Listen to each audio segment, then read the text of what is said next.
आज black and white की शुरुआत हम एक विचार से करना चाहते हैं। अगर आपके नए साल का जश्न खत्म हो चुका है, पार्टी का खुमार उतर चुका है, इस साल चुनाव में कैश वाली कल्याणकारी योजनाएं धूम मचा देंगी। अरविंद केजरीवाल ने दिल्ली की महिलाओं को 2100 रुपए देने का ऐलान करके इसकी शुरुआत कर दी है और यह वर्ष खत्म होते होते दूसरी पार्टियां हो सकता है इस राशि को शायद बढ़ाकर 5000 रुपए तक ले जाएं। यह हमारे देश में एक नई शुरुआत होगी जहां वोट विचारधारा या राष्ट्र निर्माण पर नहीं बल्कि इस बात पर दिए जाएंगे कि कौन सी पार्टी घर बैठे बिना काम किए लोगों को कितना पैसा दे सकती है। और यह भारत के लिए एक बहुत बड़े पतन की शुरुआत होगी जिसमें एक दिन ऐसा आएगा जब आप सरकारों से नौकरी, विकास या अपना हक मांगने का अधिकार भी खो देंगे, क्योंकि सरकार आपकी जेब में इतना पैसा भर देगी कि उसके बाद आपका मुंह खुलना बंद हो जाएगा। तो यह मत समझिएगा कि साल के पहले ही दिन हम आपको निराश कर रहे हैं, निराशा के अंधकार में आपको ले जाने की कोशिश कर रहे हैं। सिर्फ आपके कुछ भ्रम दूर कर रहे हैं, कुछ गलतफहमियां दूर कर रहे हैं। वैसे भी ये भ्रम और गलतफहमियां कुछ महीनों में आपकी दूर होने ही वाली है। हम बस इतना कर रहे हैं कि साल के पहले दिन ही आपको सावधान कर रहे हैं कि आने वाले महीनों में आपके साथ क्या होने वाला है और कैसे आपकी गलतफहमियां एक एक करके आगे चलकर टूट सकती हैं, सपने टूट सकते हैं। इसलिए परिश्रम कीजिए, सबसे पहले अपने आप को बदलिए। अब हम आपको उन भारतीयों के बारे में बताएंगे जिन्होंने नए साल पर सबसे ज्यादा शराब पीने का एक नया रिकॉर्ड बना दिया। कर्नाटक में नए साल के मौके पर 308 करोड़, तेलंगाना में 402 करोड़, केरल में 108 करोड़ और उत्तराखंड में 15 करोड़ रुपए की शराब की बिक्री हुई। इसी तरह अनुमान है कि उत्तर प्रदेश में 600 करोड़, दिल्ली और उसके आसपास के इलाकों में 400 करोड़ रुपए की शराब की बिक्री हुई है। इसके अलावा ऑनलाइन डिलीवरी एप्स पर भी सबसे ज्यादा बिक्री ऐसे सामानों की हुई कल के दिन जिन्हें उत्तर भारत के लोग शराब के साथ खाया जाने वाला चखना कहते हैं। यानी चखने की बिक्री ऑनलाइन ऑर्डर्स में सबसे ज्यादा थी। और अब हम आपको जो आंकड़े बताएंगे उनसे आप ये समझ पाएंगे कि 31 दिसंबर को भारत के बहुत सारे लोग क्या कर रहे थे। अगर ऑनलाइन डिलीवरीज के नजर से देखें तो लोगों ने ऑनलाइन क्या ऑर्डर किया 31 दिसंबर को। इनमें ऑनलाइन डिलीवरी एप्स जिसका नाम है ब्लिंकिट, इस ऐप पर ब्लिंकिट पर 31 दिसंबर को रात 8 बजे तक लोगों ने आलू भुजिया के 2,34,000 पैकेट्स घर बैठे मंगवाए, जबकि स्विगी पर लोगों ने हर मिनट चिप्स के 853 पैकेट्स ऑर्डर किए नए साल से ठीक एक दिन पहले 31 दिसंबर को। ब्लिंकिट पर लोगों ने आइस क्यूब्स के 6,834 पैकेट्स ऑर्डर किए, जबकि स्विगी पर भी आइस क्यूब्स की सबसे ज्यादा डिमांड थी और शाम को सिर्फ 1 मिनट में इस ऐप पर 119 किलोग्राम आइस क्यूब्स के पैकेट्स के ऑर्डर प्लेस किए गए। ब्लिंकिट पर 762 लोगों ने लाइटर्स खरीदे, जबकि इसी ऐप से लोगों ने पानी की 45,531 बॉटल्स ऑनलाइन अपने घर मंगवाई। इसके अलावा 31 दिसंबर को ही इनमें से सिर्फ एक ऐप से लोगों ने कॉन्डम के 1,20,000 पैकेट्स भी ऑर्डर किए।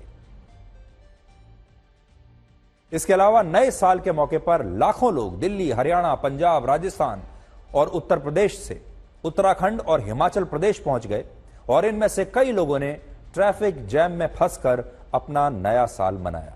और उत्तर प्रदेश के नोएडा, हरियाणा के गुरुग्राम, हिमाचल प्रदेश के शिमला और मनाली और दिल्ली में नए साल के मौके पर लोगों ने काफी हुड़दंग किया। इनमें भी मुंबई में शराब पीकर गाड़ी चलाने और ओवर स्पीडिंग के लिए 17,800 लोगों पर लगभग 90 लाख रुपए का जुर्माना हुआ है। तो आपने देखा कल रात कितना हुड़दंग हुआ है, लोगों ने नए साल का जश्न मनाया है। लेकिन ये ऐसा जश्न है जिसमें हर तरह की अप्रिय घटनाएं भी हुई हैं, ट्रैफिक जैम भी लगे हैं, लोगों ने शराब पीकर हुड़दंग किया है, लोगों के चालान काटे गए हैं और पुलिस को हर बड़े शहर में सुरक्षा के कड़े इंतजाम करने पड़े हैं, क्योंकि पूरा भारत अंग्रेजों के कैलेंडर के हिसाब से नए साल का जश्न मना रहा था।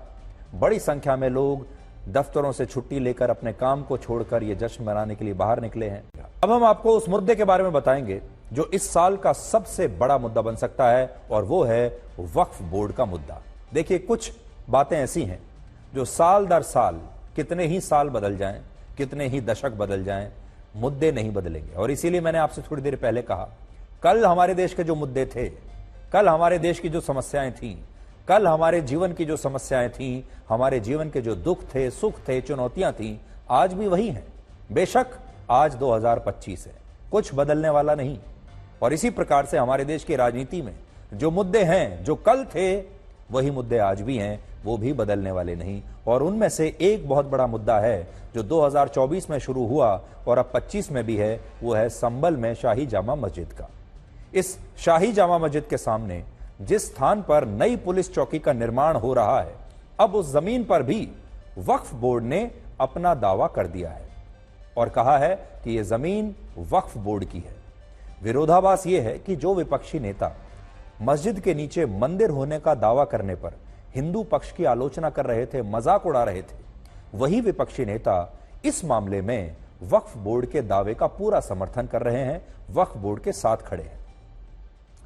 वक्फ बोर्ड का कहना है कि शाही जामा मस्जिद और उसके आसपास जितने भी जमीन खाली पड़ी है, उस पर वक्फ बोर्ड का अधिकार है और कानूनी रूप से इस जमीन पर पुलिस चौकी का निर्माण नहीं हो सकता। इस दावे को लेकर मुस्लिम पक्ष ने संभल के जिला प्रशासन को अपनी एक शिकायत दी है और उसे ऐसे दस्तावेज भी सौंपे हैं जिनसे साबित हो सके कि जमीन पर वाकई वक्फ बोर्ड का ही कब्जा है।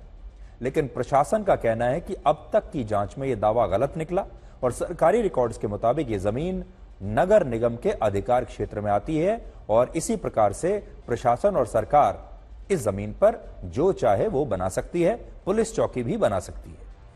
वर्ष 2013 में भी केंद्र में यूपी की सरकार ने यह कानून बनाया था कि वक्फ बोर्ड अगर किसी जमीन पर अपना दावा करता है तो उसी व्यक्ति को अदालत में साबित करना होगा कि यह जमीन उसकी है, ना कि वक्फ बोर्ड को। यानी अगर आपकी जमीन है और उस पर वक्फ बोर्ड दावा पेश कर दे कि यह जमीन वक्फ बोर्ड की है, तो यह साबित करने की जिम्मेदारी आपकी होगी कि यह जमीन आपकी है, वक्फ बोर्ड की नहीं है। इनमें भी सबसे ज्यादा विवाद उत्तर प्रदेश में सरकारी जमीनों को लेकर होता है, क्योंकि उत्तर प्रदेश में कांग्रेस की 36 साल पुरानी सरकार ने बंजर भूमि के एक बड़े हिस्से को वक्फ बोर्ड को तोहफे में दे दिया था। अच्छा, क्यों दे दिया था? इसका एक कारण यह भी था कि वर्ष 1989 में ही उत्तर प्रदेश के विधानसभा के चुनाव होने थे, जिनमें कांग्रेस बाद में हार गई थी और उसके बाद से उत्तर प्रदेश में आज तक कांग्रेस कभी सत्ता में नहीं लौटी है। लेकिन उस समय मुस्लिम आबादी को खुश करने के लिए कांग्रेस की सरकार ने यह बड़ा कदम उठाया और कांग्रेस को लगा कि अगर हम वक्फ बोर्ड को ये सारी जमीन दे देंगे तो राज्य के सारे मुसलमान खुश हो जाएंगे, वो हमें वोट दे देंगे और हम अगली बार भी चुनाव जीत सकते हैं। क्योंकि ये सारी जो पार्टियां हैं, असल में ये मुसलमानों को एक वोट बैंक मानती हैं, उससे ज्यादा कुछ नहीं। अब सवाल ये कि पाकिस्तान और अफगान तालिबान के बीच रिश्ता जंग के मोड़ तक कैसे पहुंचा, तो कहानी यहां से शुरू होती है। ये तस्वीर सितंबर 2021 की है, जब पाकिस्तानी खुफिया एजेंसी ISI के उस समय के चीफ फैज हामिद जीत का जश्न मनाने काबुल पहुंचे थे। 20 साल बाद अमेरिका अफगानिस्तान छोड़कर जाने पर मजबूर हुआ था। हामिद काबुल के एक 5 सितारा होटल में चाय पीते नजर आ रहे थे। एक विदेशी पत्रकार के सवाल पर उन्होंने कहा था कि अब सब कुछ ठीक हो जाएगा।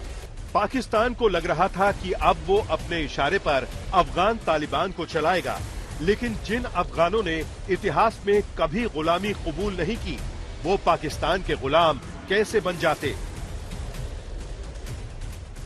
फरवरी 2023 की ये तस्वीर देखिए।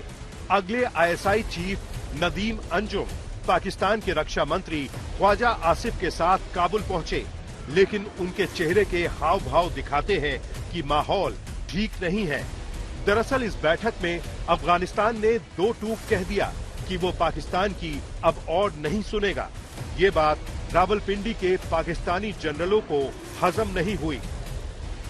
आतंकवाद को अपनी स्टेट पॉलिसी बनाने वाला पाकिस्तान तालिबान को अपना गुलाम समझता रहा और उसके जनरलों की इसी सोच का नतीजा है कि उसके फौजी मोर्चे छोड़कर भाग रहे हैं और TTP पाकिस्तानी चौकियों पर जीत का जश्न मना रहा है।